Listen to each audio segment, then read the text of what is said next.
Je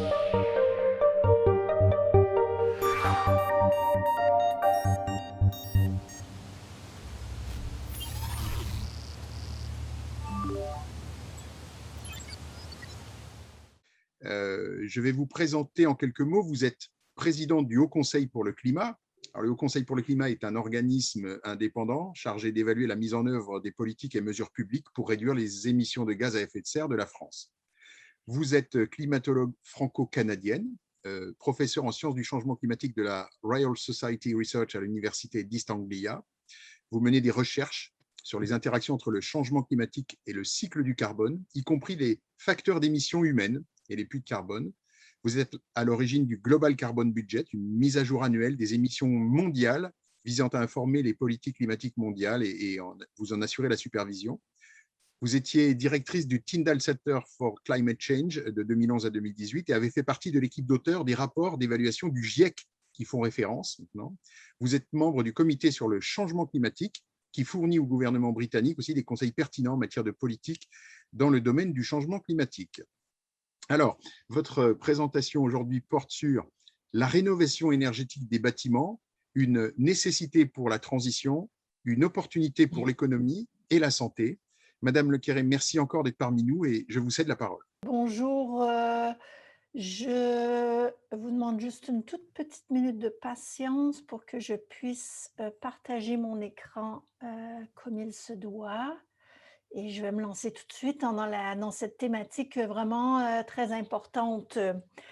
Mais déjà, un tout petit mot sur la perspective d'où je vous parle, hein, le Haut Conseil pour le climat.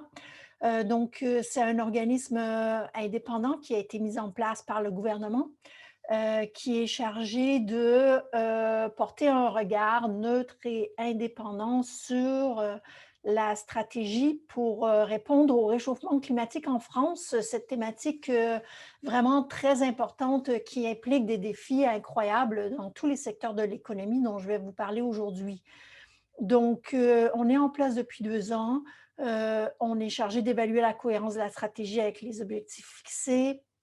On émet des avis et des recommandations. On essaie aussi d'éclairer les débats dans certaines problématiques pour essayer de concentrer l'attention sur les actions vraiment importantes. Et on a la particularité de produire des rapports annuels qui évaluent justement cette stratégie du gouvernement, y compris dans le secteur du bâtiment, là, dont je vais vous parler. Et le gouvernement doit répondre à nos recommandations. Et du coup, on recommence l'année suivante. Après 2 ans, là, on commence déjà à se répéter. Mais la répétition, c'est vraiment très bien, en fait, parce que ça permet de garder les enjeux importants, tels la rénovation énergétique du bâtiment, bien visibles et d'évoluer d'année après année. Donc, si on regarde les émissions de gaz à effet de serre de la France dans son ensemble, la France, si je comprends bien, sur l'appel aujourd'hui, on a des gens de toutes sortes de régions hein, globales. Je vais vous parler un peu des particularités de la France. La France est dans une position vraiment très intéressante au niveau des gaz à effet de serre parce qu'elle a un mix énergétique de production d'énergie, de transformation d'énergie, dont vous voyez à droite là, qui est déjà relativement décarboné parce que la production d'électricité en France se fait largement à l'aide du nucléaire, qui est une énergie décarbonée. Pas complètement, il y a aussi beaucoup d'utilisation de gaz et un peu d'utilisation de fuel, notamment dans le secteur du bâtiment. Mais reste quand même que quand on compare avec d'autres pays, par exemple au niveau global, 40% des émissions de gaz à effet de serre, en tout cas pour le CO2, proviennent de la transformation d'énergie, en particulier l'utilisation du charbon et l'utilisation du gaz. Et ce n'est pas le cas en France. La France, elle a cette particularité, mais ce qui fait que les émissions de gaz à effet de serre, ils sont distribués dans tous les secteurs de l'économie. Et comme vous voyez là sur l'écran, Les émissions provenant du transport, c'est les émissions qui sont en quantité, hein, les plus importantes en France, donc 31% des émissions de la France. Mais ensuite, on a 3 secteurs importants pour l'économie, le bâtiment, l'agriculture et l'industrie, qui génèrent entre eux une partie importante, 18 à 19% des émissions. Dans le secteur du bâtiment, ces émissions, c'est en premier lieu le chauffage de l'enveloppe, de tout le volume du bâtiment. Et on a en plus des émissions qui sont causées dans la transformation d'énergie, dans le secteur de la transformation d'énergie, qui alimentent le bâtiment. Donc, le bâtiment est vraiment source des émissions vraiment très importantes. Maintenant, quand on regarde qu'est-ce que l'on doit faire pour vraiment répondre au réchauffement climatique. Donc, on a vu plus d'1 degré de réchauffement climatique jusqu'à présent. C'est énorme, en fait, au niveau planétaire. 1 degré, c'est énorme. C'est comme avoir une fièvre de 1 degré. En fait, on est mal. Toutes nos fonctions sont hors équilibre. Et on fonctionne vraiment pas très bien. Et au niveau terrestre, c'est exactement la même chose. 1 degré de réchauffement terrestre, ça veut dire que le système Terre est hors équilibre au niveau thermique, bien sûr, mais aussi au niveau des précipitations, au niveau des écosystèmes et au niveau des événements extrêmes, notamment les tempêtes extrêmes, les ouragans et les pluies diluviennes. Donc, pour répondre au réchauffement climatique, pour stabiliser le réchauffement, il faut que les émissions soient rapportées à 0, en fait. Si on pouvait, d'un coup, tout réduire les émissions à 0, le problème serait pas réglé, mais stabilisé, c'est-à-dire que le réchauffement arrêterait. La Terre arrêterait de se réchauffer, elle ne reviendrait pas en arrière, hein. Ce qu'on a fait jusqu'à présent, c'est irréversible, en tout cas dans les échelles humaines, mais au moins on arrêterait cette évolution du réchauffement. Et donc, quand vous regardez les secteurs là, que vous avez sous les yeux, le problème est très simple. Tout ce qu'on peut amener complètement à 0 en termes d'émissions, il faut le faire. Et il y a des secteurs que l'on ne peut pas amener complètement à 0. Par exemple, au niveau de l'agriculture, en tout cas avec les connaissances d'aujourd'hui, on ne peut pas amener ça complètement à 0. Et au niveau du transport, en fait, l'aviation, c'est un des secteurs qu'on ne peut pas amener complètement à 0. Sinon, le reste, en fait, on a des solutions techniques, technologiques qui nous permettent d'amener les émissions de chacun des secteurs complètement à 0. Et là, du coup, le secteur du bâtiment est dans cette logique, c'est-à-dire qu'il y a des solutions existantes qui nous permettraient, en théorie, en principe, si on arrive à mettre la base de nos activités, de nos actions publiques et privées en place. Donc, dans ce secteur du bâtiment, on pourrait effectivement amener nos émissions à 0. Maintenant, si on peut, du coup, on doit, pour la raison très simple que les émissions que l'on ne peut pas amener à 0, on va devoir les compenser avec des puits de carbone enrichis. Et les puits de carbone, il n'y en a pas énormes et c'est difficile de les enrichir et ils sont eux-mêmes vulnérables au réchauffement climatique. Donc, où est-ce qu'on en est par rapport à la décarbonation de ces secteurs? Eh bien, on avance hein, au niveau français. Les émissions diminuent d'environ 1% par année sur la période des 5 dernières années. Mais cette diminution, elle est vraiment très faible. Hein. Si on attend 1% par année, on y sera à la neutralité carbone dans 100 ans. Et du coup, on n'a pas ce temps. Il faut vraiment accélérer les choses. Il faudrait, en France, tripler la baisse en émissions très, très vite d'ici quelques années. Donc, c'est le principe que la France opère. Hein. La France a une stratégie nationale bas carbone, la SNBC. Si vous ne l'avez pas encore fait, je vous invite à la regarder. dans laquelle elle a établi une trajectoire vers la neutralité carbone et c'est cette trajectoire qui guide les actions du gouvernement. Et donc, la France, au jour d'aujourd'hui, elle est en retard par rapport à ses objectifs climatiques. Maintenant, si on regarde dans le secteur du bâtiment lui-même, donc si je vous montre là un petit graphique, vous avez une série temporelle à partir de l'année 1990. Là, c'est les émissions de CO2 qui proviennent du secteur du bâtiment lui-même. En bleu, les émissions réelles. Donc, ce qu'on a vu depuis 1990, c'est déjà dans les 20 premières années, 15-20 premières années, une augmentation des émissions du secteur qui a été suivie donc, depuis 2000-2005 environ, où on met en place effectivement des mesures, en particulier pour la rénovation énergétique du bâtiment, où on a vu un revirement de situation, ce qui est très bien, et lentement, mais sûrement, une baisse des émissions du secteur du bâtiment. Là, vous voyez bien sûr des années où on a plus d'émissions et des années où on a moins d'émissions. Et c'est simplement dû au fait que la première raison pour laquelle on a des émissions de gaz à effet de serre dans le secteur du bâtiment, c'est le chauffage. Et ces hauts et ces bas reflètent une année plus ou moins chaude avec des besoins de chauffage plus ou moins importants. La courbe en rouge, c'est la stratégie nationale bas carbone, la première qui a été mise en place. Et comme vous le voyez, les émissions réelles sont en fait très loin des objectifs qui ont été mis en place dès le début.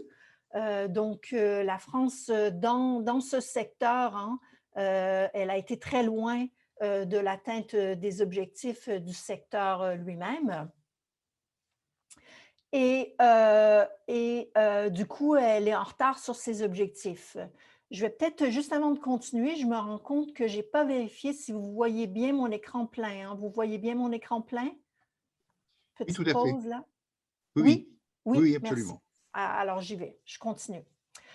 Et donc, du coup, ce retard, ça a impliqué une revision des objectifs, donc qui sont les objectifs en vert maintenant, avec une tendance.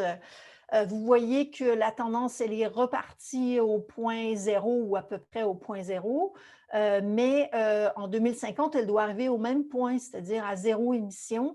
Et donc, la pente là, de l'objectif de la stratégie nationale bas carbone révisée, bien, du coup, elle s'est accélérée. Donc, on a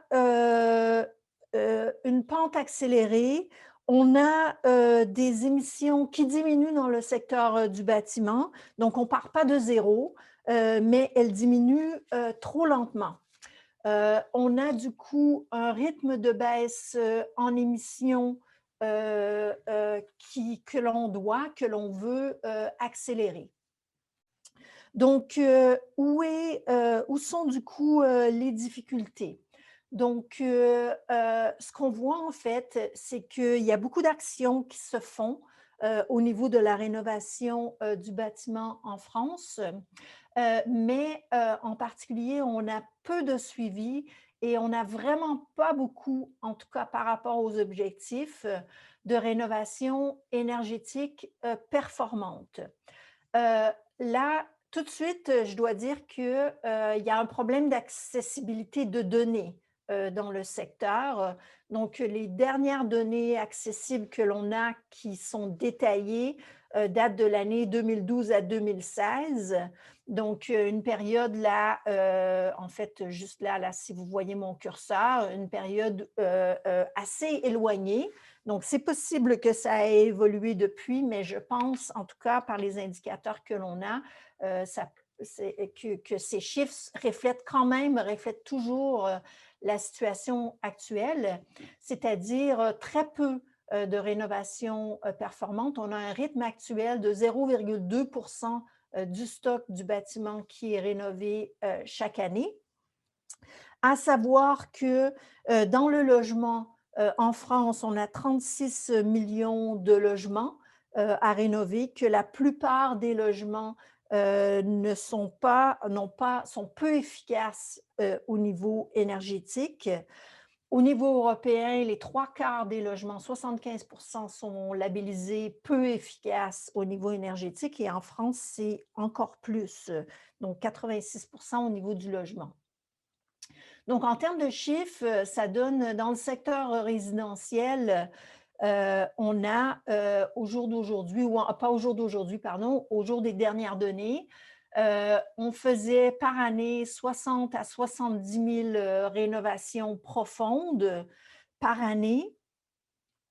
Une rénovation profonde, c'est une rénovation qui implique au moins 60% de réduction de la consommation d'énergie, alors que dans la stratégie nationale bas carbone, donc pour atteindre les objectifs là, qui sous-tendent cette stratégie,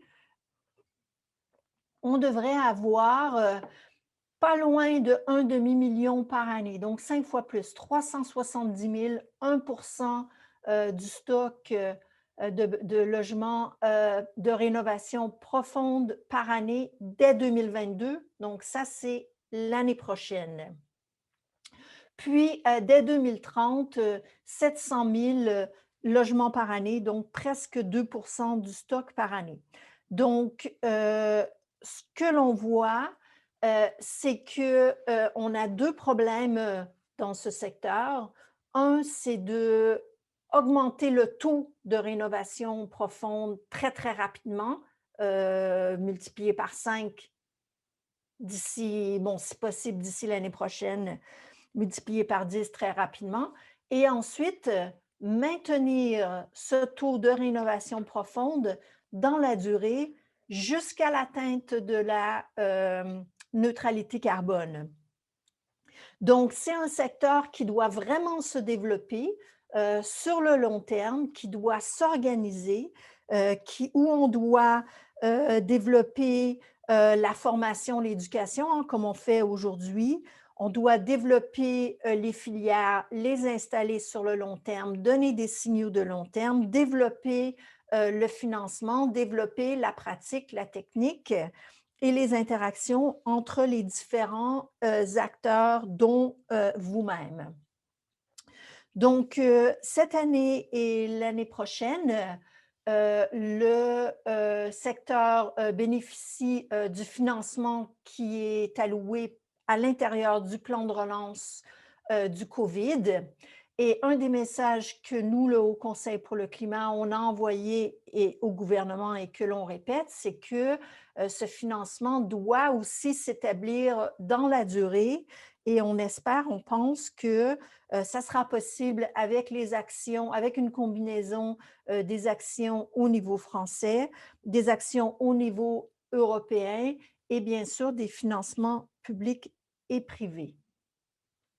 Donc, dernier mot sur cette slide, le secteur tertiaire, donc les bâtiments, là on parle des bâtiments, les bâtiments publics, les restaurants, les bâtiments d'entreprise, les hôpitaux, les écoles et tout ça, a exactement le même problème, c'est-à-dire qu'on voit en ce moment 1,8 million de mètres carrés par an qui sont rénovés au niveau du secteur tertiaire, alors que la stratégie nationale bas carbone implique une rénovation de 9 millions de mètres carrés par an dès 2022, donc 5 fois plus, et 10 fois plus dès 2030.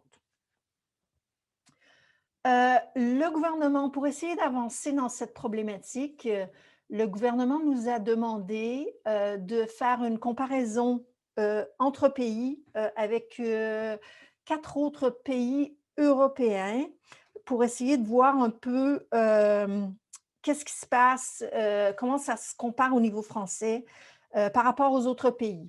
Donc, on a comparé les émissions et l'utilisation de l'énergie dans ce secteur au niveau des autres pays. Et quand on compare au climat normalisé au climat moyen de l'Europe, ce que vous voyez ici en termes d'efficacité énergétique, La France a les bâtiments qui sont les moins efficaces au niveau énergétique comparé à la moyenne européenne et comparé aux 4 autres pays avec lesquels on a comparé, soit l'Allemagne, le Royaume-Uni, le Pays-Bas et la Suède. Maintenant, ce n'est pas franchement étonnant parce que la France, c'est un pays qui a un climat un peu plus chaud. Et en fait, typiquement, plus il fait froid, plus les bâtiments sont efficaces du point de vue énergétique à cause justement du confort. Et c'est aussi une constatation, un constat que l'on fait au niveau de la France. C'est-à-dire qu'entre le nord et le sud, les émissions par mètre carré en France sont exactement les mêmes. C'est-à-dire que les bâtiments, en fait, sont moins efficaces au sud qu'au nord parce qu'il y a une demande ou il y a une nécessité moindre au niveau du confort. Par contre, quand on regarde au niveau de la progression, donc comment est-ce que l'efficacité énergétique s'améliore avec le temps? On voit que le rythme dans le logement est le même en France qu'ailleurs. Et donc, la France progresse à un rythme similaire à la moyenne européenne. Par contre, il faut bien dire que aucun des pays avec lesquels on a comparé, en fait, ne réussit à atteindre ses objectifs. Donc, c'est un secteur qui est difficile à décarboner, qui demande beaucoup de coordination de différents acteurs et qui coûte cher. Et donc, du coup, ce n'est pas étonnant qu'il y a des problèmes partout, malgré l'importance du secteur. Maintenant, au niveau des bâtiments tertiaires, je ne vous montre pas le graphique, mais on l'a dans notre rapport si vous le souhaitez. En fait, le progrès, lui, se fait moins vite que dans les autres pays.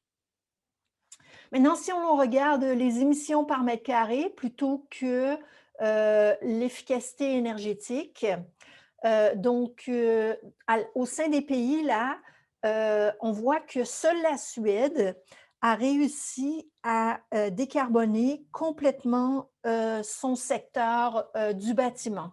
Donc, il y a la Suède qui est très, très basse ici, et ensuite, on a les autres pays qui se rejoignent. Alors, du coup, là, la France se retrouve à être plutôt au milieu, à cause en partie, grâce en partie à son mix électrique relativement faible en gaz à effet de serre, alors que l'Allemagne, au contraire, a un mix électrique plus fort en gaz à effet de serre, donc notamment à cause du charbon.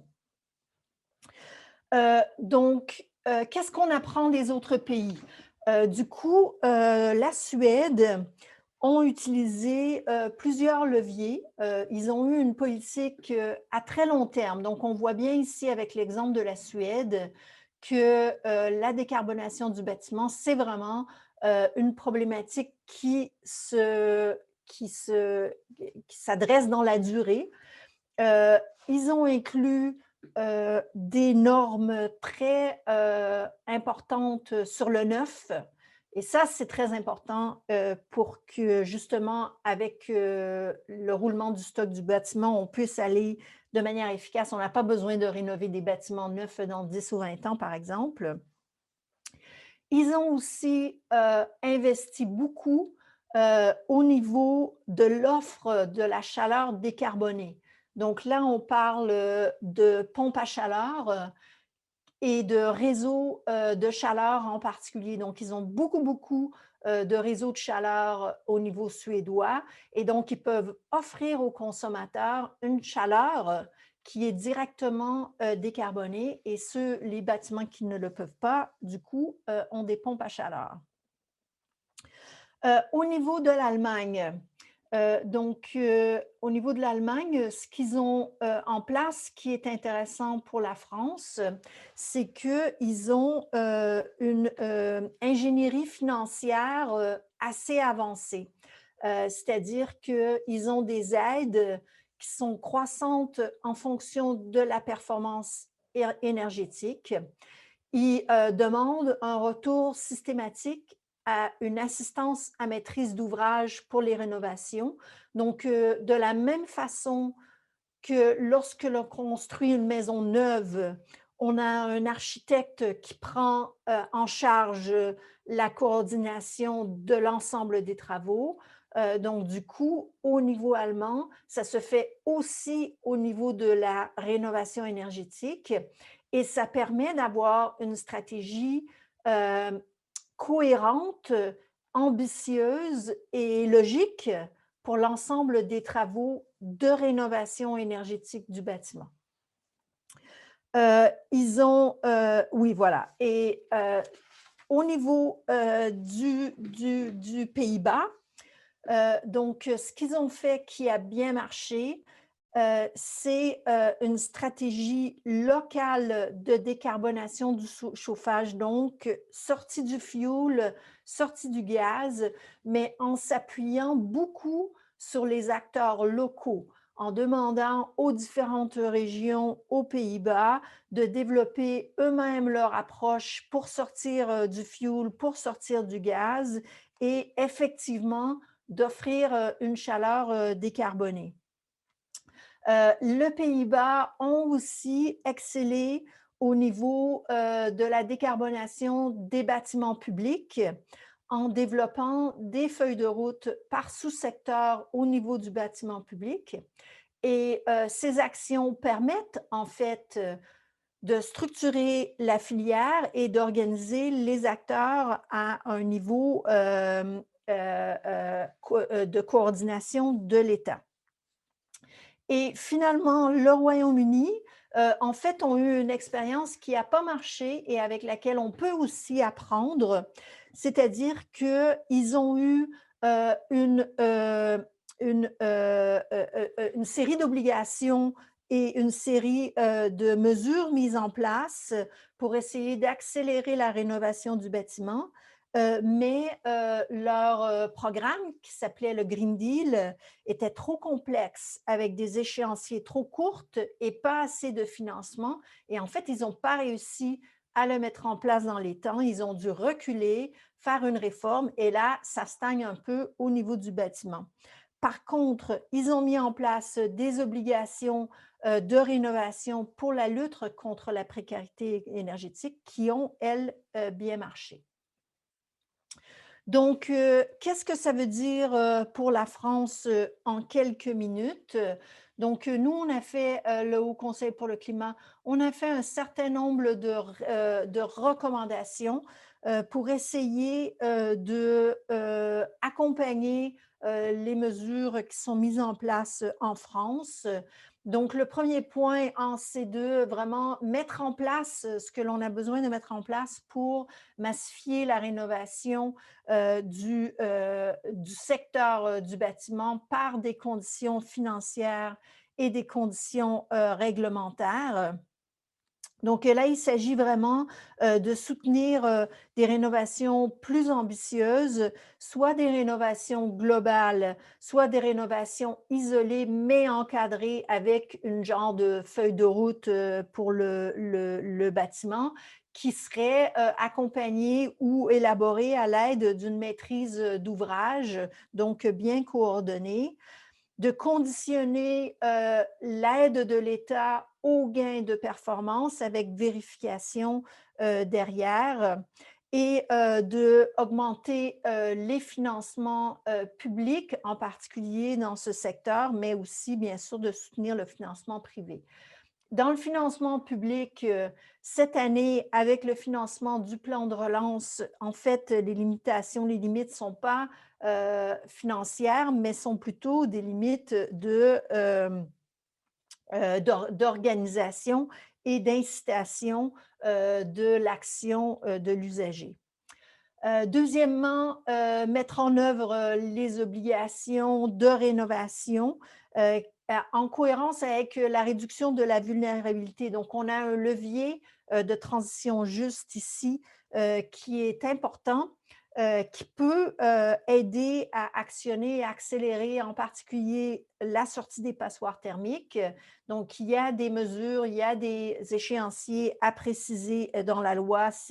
il y a eu des discussions récemment à ce niveau-là. Et ça permet aussi, tout ce secteur, en pas simplement cette recommandation spécifique, de répondre aux enjeux aussi de la reprise économique, parce que c'est un secteur qui crée beaucoup d'emplois. Point numéro 3, très important, intégrer progressivement et systématiquement les vecteurs énergétiques dans les stratégies de rénovation. Donc là, on parle de l'offre de chauffage bas carbone. Donc, il y a beaucoup à faire à ce sujet. Au final, il faut que le chauffage soit effectivement bas carbone. Donc, il s'agit ici de travailler en particulier avec les régions pour avoir en fait, de déterminer où est-ce que l'on peut avoir des réseaux de chaleur bas carbone et où est-ce qu'il faut installer effectivement des pompes à chaleur au niveau du bâtiment. Quatrièmement, le bâtiment public, rénover le bâtiment public, par exemple en définissant des feuilles de route par branche de ce parc. Comme je disais tout à l'heure, ça permet d'organiser le secteur et d'avoir une vision à long terme. Et le dernier point auquel on tient beaucoup, suivre et évaluer les politiques de rénovation énergétique du bâtiment. On a un observatoire de rénovation énergétique du bâtiment. Il doit commencer à produire les données annuelles dont nous avons besoin. Et ensuite, ça sera beaucoup plus facile d'évaluer les instruments qui fonctionnent ou qui ne fonctionnent pas. Tout ce que je vous ai dit aujourd'hui, en fait, est détaillé dans un rapport du Haut Conseil pour le climat qui s'appelle « Rénover mieux, leçon d'Europe ». Je vous remercie.